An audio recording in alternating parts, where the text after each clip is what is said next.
வணக்கம். தலைப்புச் செய்திகள். தமிழக சட்டம் ஒழுங்கு டிஜிபியாக மகேஷ்குமார் அகர்வால் நியமனம். முதலமைச்சர் விஜய் உத்தரவு. பெட் தேர்வில் தேர்ச்சி பெறுவதற்கான கால அவகாசத்தை நீட்டித்தது உச்சநீதிமன்றம்.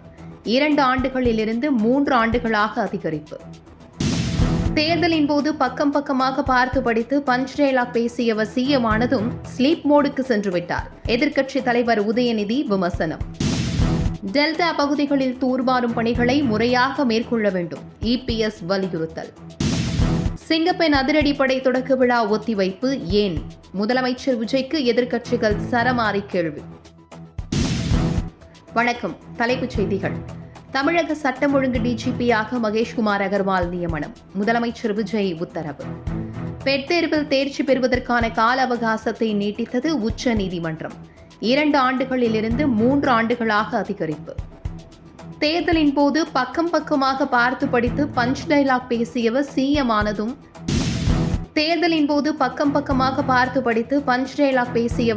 ஆனதும் ஸ்லீப் மோடுக்கு சென்றுவிட்டார். எதிர்க்கட்சித் தலைவர் உதயநிதி விமர்சனம். டெல்டா பகுதிகளில் தூர்வாரும் பணிகளை முறையாக மேற்கொள்ள வேண்டும். இபிஎஸ் வலியுறுத்தல்.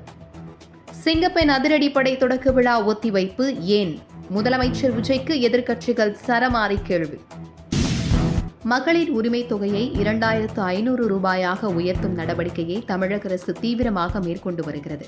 இதன் அடிப்படையில் ஏற்கனவே வழங்கப்பட்டு வரும் பயனாளிகளின் பட்டியல் சரிபார்க்கப்பட்டு வருகிறது. அதன் பின்னர் புதிய பயனாளிகள் சேர்க்கப்பட்டு 2500 ரூபாய் மகளிர் உரிமைத் தொகை அறிவிக்கப்படும் என எதிர்பார்க்கப்படுகிறது. பெட் தேர்வு தேர்ச்சிக்கான கால அவகாசத்தை உச்சநீதிமன்றம் நீட்டித்துள்ளது. பள்ளிகளில் பணியாற்றும் ஆசிரியர்கள் கட்டாயம் ஆசிரியர் தகுதி தேர்வான நெட் தேர்வுகளில் கட்டாயம் தேர்ச்சி அடைந்திருக்க வேண்டுமென உச்சநீதிமன்றம் திட்டவட்டமாக தெரிவித்திருந்தது. இதற்காக 2 ஆண்டுகள் கால அவகாசம் வழங்கியிருந்தது. இந்நிலையில் இந்த கால அவகாசத்தை 3 ஆண்டுகளாக நீட்டித்து உச்சநீதிமன்றம் உத்தரவிட்டுள்ளது. தேர்தலின் போது பக்கம் பக்கமாக பார்த்து படித்து பஞ்ச் டயலாக் பேசியவர் சிஎம் ஆனதும் டீப் ஸ்லீப் மோடிற்கு சென்றுவிட்டதாக எதிர்க்கட்சித் தலைவர் உதயநிதி விமர்சித்துள்ளார்.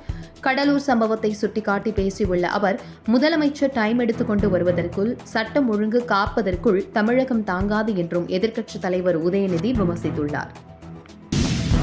தென்மேற்கு பருவமழை காலத்தில் மின்தடை இல்லாமல் இருப்பதற்காக கூடுதல் பணியாளர்கள் நியமிக்கப்படுவார்கள் என தமிழ்நாடு மின் பகிர்மான கழகம் அறிவித்துள்ளது.